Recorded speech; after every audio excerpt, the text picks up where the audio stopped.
The first thing Naomi Clarkson heard was the steady rhythm of a monitor.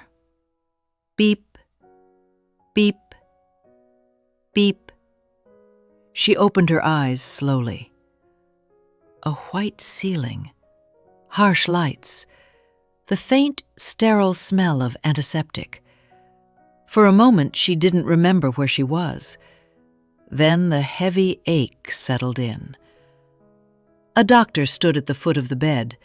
Addressing her, he spoke about observed exhaustion, dehydration, and elevated stress markers. Naomi nodded politely, the way you do when the words aren't new. There had been warning signs. She had been tired for so long that exhaustion felt part of her life.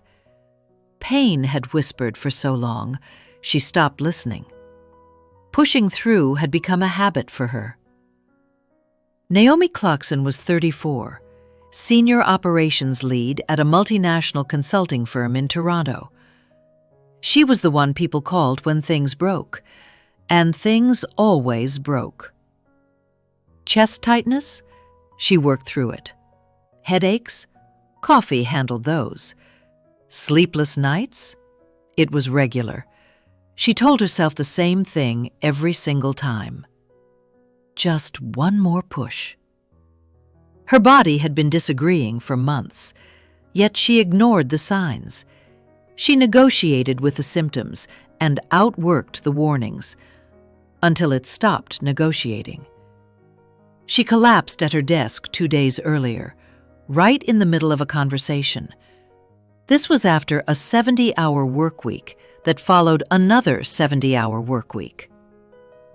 The doctor finished speaking. "You're lucky," he said gently. "Your body stopped you before something worse did." While she reflected, her phone buzzed on the side table, then buzzed again. The screen lit up. "Client is asking for reassurance. Can you jump on a call?" Another message. "Where did you save the final deck?" Another. "You're the only one who understands this." No, how are you? No, take your time. Just need. Naomi stared at the screen. The IV tugged slightly when she shifted her arm. And for the first time, the thought arrived fully formed. If I disappear, they won't stop. They'll just reroute. That realization hurt more than the needle in her arm, because in that moment, she understood something she had never allowed herself to see. Being needed was not the same as being valued. Naomi hadn't always lived this way. Early in her career, she was sharp, ambitious, careful with her energy. She believed good work would speak for itself. She learned quickly that it didn't. Her manager didn't reward boundaries or honesty. He rewarded how often she showed up, no matter the cost. So she adapted. She stayed late when others logged off. She answered messages that weren't hers to answer. She fixed mistakes quietly, so leadership never had to explain how things went wrong. Praise followed. You're reliable. You're selfless. We don't know what we'd do without you. It sounded like appreciation, but it wasn't protection. Naomi absorbed stress so others could breathe. She carried risk so others could shine. She became the buffer, the shield, the solution. And slowly, invisibly, her job stopped being something she did and became who she was. That was around the time Ethan Cole arrived, transferred from the firm's London office, senior strategy executive. He didn't announce himself, didn't posture, didn't dominate rooms. He watched. The first time he noticed Naomi, it wasn't because she spoke the loudest. It was because she spoke last, and somehow resolved what everyone else had circled for nearly an hour. At first, he assumed she was ambitious. Then he noticed something else. She apologized too often, for things that weren't her fault, for asking questions, for taking up space. One afternoon, after a meeting ran long, Ethan walked beside her toward the elevator. His tone was casual, almost curious. "When do you stop working?" Naomi smiled automatically, the kind of smile that doesn't require thought. "When everything's done?" Ethan didn't smile back, not because he was cold, but because he heard what she didn't realize she'd said. She wasn't describing a job. She was describing a condition. And Naomi kept walking, unaware that something important had just been noticed. Not her competence, her cost. The cost, Ethan noticed, was the same her body could no longer pay. What Naomi didn't realize then was that her body had already been keeping score. While she kept showing up, absorbing pressure, carrying weight that wasn't hers, something else had been quietly failing. 2 weeks later, Naomi returned to work. Same desk, same role. But the rhythm was different now. She carried a doctor's note folded neatly in her bag. Medical restrictions she hadn't asked for, but could no longer ignore. No late nights. No crisis ownership. Reduced hours. Her team members were warm with joy to have her back. Deliverables were waiting. However, when things didn't move fast enough, the tone changed. Not openly unkind, but quietly sharp. "Must be nice to leave early. We're all stretched, you know. I guess you're not handling this anymore, right?" She expected understanding. What she got instead was discomfort.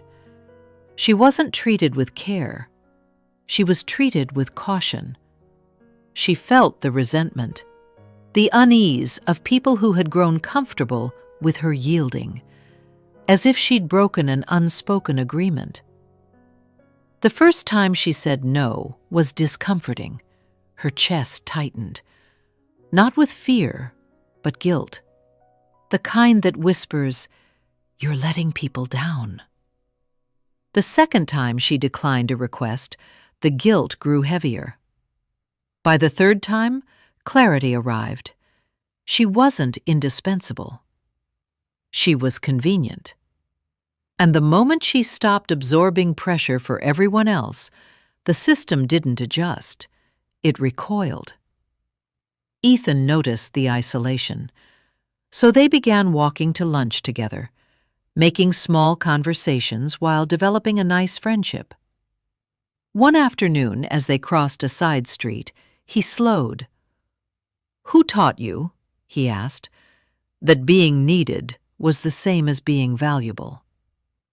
Naomi didn't answer, because she already knew. It hadn't been one moment. It had been years of wrong conditioning. Urgency mistaken for importance. Exhaustion sold as commitment. She had learned now to put herself first. Later that day, another request appeared on her screen. This was outside her job scope, but under the disguise of teamwork. She read it once, then declined, with no guilt or apology. And the world didn't fall apart. The work didn't vanish. It simply waited for someone else. That evening, Naomi went home. She kicked off her shoes, sat down on her soft sofa, and turned on a movie. No laptop beside her, no phone in her hand. She watched without checking the time, without rehearsing tomorrow, without guilt pressing against her chest. For the first time in years, she rested, not as a reward, but as a right. And in that quiet moment, a thought finally settled. They don't miss me. They miss the woman who kept shrinking to survive. Naomi didn't have time to enjoy that clarity for long, because clarity, when it disrupts a system, doesn't go unnoticed. 2 days later, the system responded. A meeting request appeared on her calendar, an invitation brief and polite. She had been expecting some form of reaction, so she walked into the room already knowing, not the details, but the intent. She had learned the difference now. After a brief preamble, an offer was placed before her by the HR manager. Reading the room, Naomi realized something quietly unsettling. The offer came without any mention of the years she had carried, or the work that had held everything together. It didn't feel like appreciation. It felt like a solution to a problem they believed she had created the moment she chose herself. Senior role, elevated title, greater visibility. The language was polished, and the benefits neatly framed. On paper, it looked like progress, but her body reacted before her mind finished reading. The responsibility was heavier. The authority, unclear. The expectations felt familiar. Be reachable, be flexible, step in when things break, carry what others won't. It was the same weight, just renamed. She read the offer yet again. This wasn't growth. It was containment. She chose her words carefully, with no emotions. Clearly, she said, "No." Declining it felt almost physical, like loosening something that had been so tight for years. Though they were visibly shocked, the meeting ended with polite nods and neutral smiles. Naomi walked out, unsure of what would happen next. That evening, nothing happened. Her inbox stayed quiet, her calendar unchanged.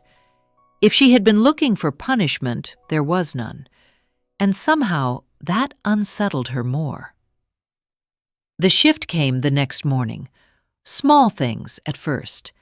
A meeting she usually attended was already halfway through by the time she heard about it. A decision she would normally weigh in on arrived fully formed, already approved. Her name was still copied, her voice was still acknowledged, but no longer required. She felt it in the room, the slight delay before people spoke to her, the way conversations are redirected when she joined them. Not cold, not cruel, just adjusted, like a system recalibrating after a variable changed. By the second day, the questions started circulating, not to her, around her, carefully phrased, almost gentle. Is she still all in? Can we count on her like before? Is this temporary? Nothing about her competence, nothing about her value, only her availability. Naomi had stopped bending, and they were feeling the absence of something they had never learned to name as labor. Later that evening, Ethan found her near the windows. The city below moved the way it always did, unbothered, continuous. He didn't rush toward reassurance, didn't frame her choice as brave or risky. He stood beside her for a moment before speaking. "I don't need you to be strong," he said. "I need you to stay honest with yourself, even if it costs you." The words didn't land like advice. They landed like permission. That night, she went home lighter, not because the uncertainty had vanished, but because the pretending had.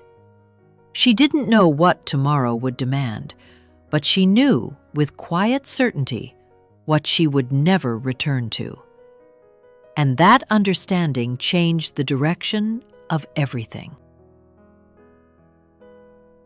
Resuming work the next day, Naomi had made up her mind. The offer she declined had clarified everything.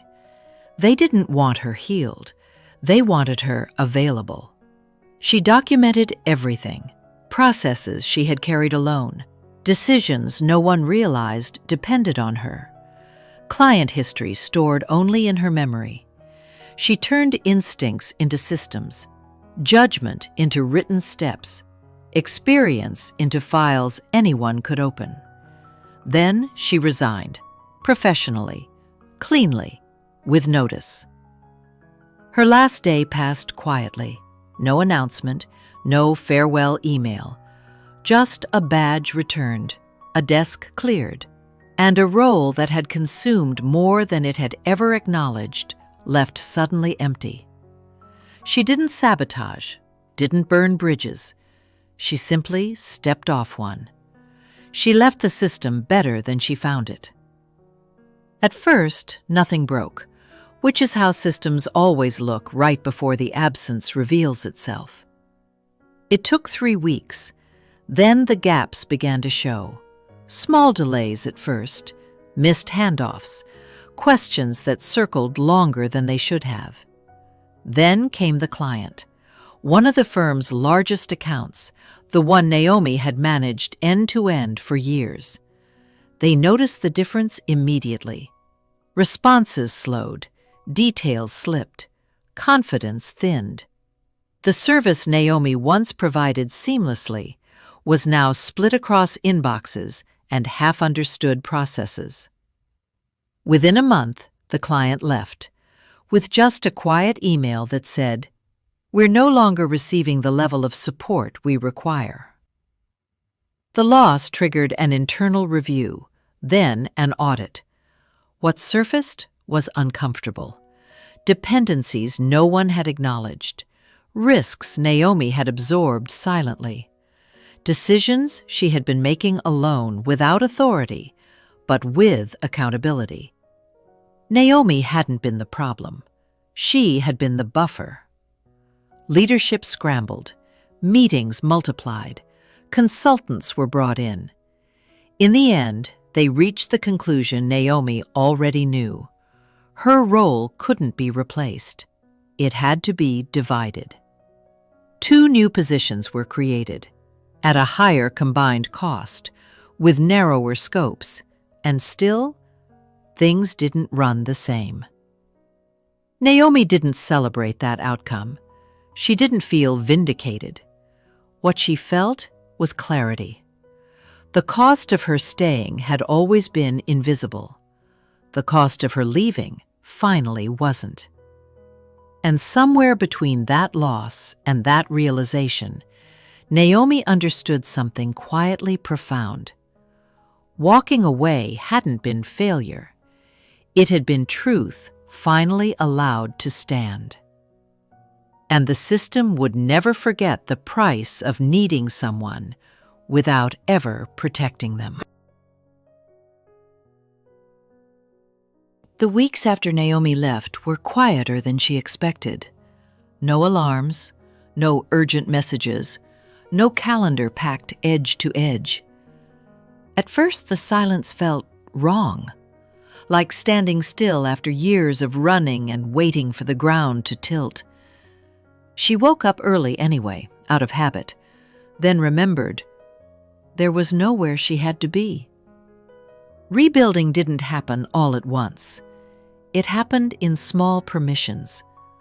Sleeping through the night without guilt. Eating lunch without scanning her phone. Saying no without rehearsing an explanation. She wasn't becoming less capable. She was becoming less consumed. Ethan stayed in her life, but not the way men had before.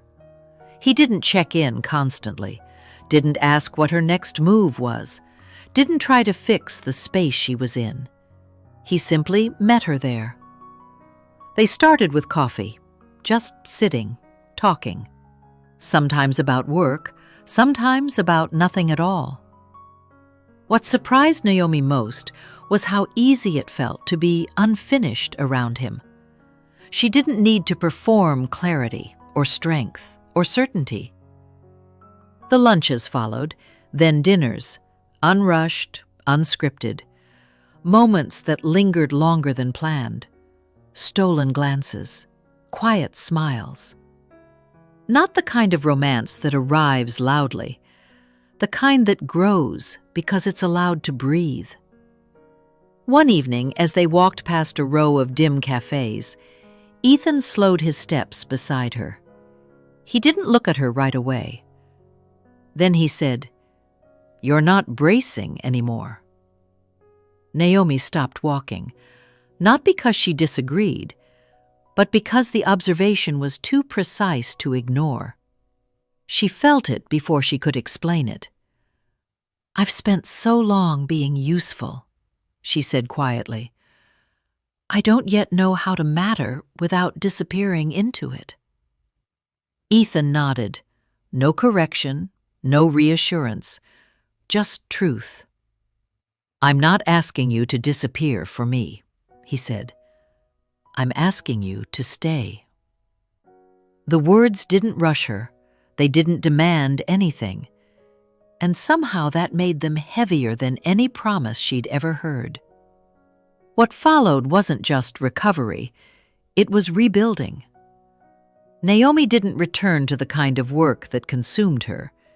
She built something of her own, a small consulting practice, intentionally scoped, clearly defined, boundaries written into every agreement.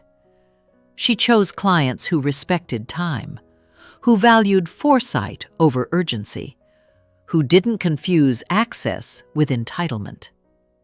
For the first time in her career, her worth wasn't measured by how available she was. It was measured by how clearly she thought. Ethan stayed beside her as she stepped into this version of herself. He didn't hurry her, didn't reach ahead of her, didn't treat her growth like something he had earned. He simply stayed. And in that quiet steadiness, something between them softened. What they were building wasn't fueled by need. It wasn't rushed by fear. It was chosen, again and again. One evening, standing by her window, city lights glowing gently below, Naomi felt it settle in her chest. Peace. Not the delicate kind that disappears at the first sign of change, but the kind that rests easily, the kind that trusts tomorrow. She had walked away from being indispensable, from being everything to everyone, and in doing so, she had learned how to be here, fully, honestly, without shrinking. Ethan stood beside her, close enough to feel, far enough to let her breathe. No promises spoken, none needed. And that was the most unexpected part. She hadn't lost love by choosing herself. She had made room for it. The kind that stays warm, the kind that doesn't ask her to disappear, the kind that meets her right where she is. And for the first time in a long while, Naomi smiled without wondering what it would cost her. And if you've been listening closely, you may recognize this moment. That quiet place where the future begins to open gently, and the past no longer gets to decide who you must be. The moment you realize that being needed is not the same as being valued. Where letting go doesn't feel like loss, but space. Space to breathe, to grow, to choose yourself without guilt, and still be loved. If this story stayed with you, take a quiet second to like the video and subscribe to Wait, Let's Talk for more stories that feel a little like coming home.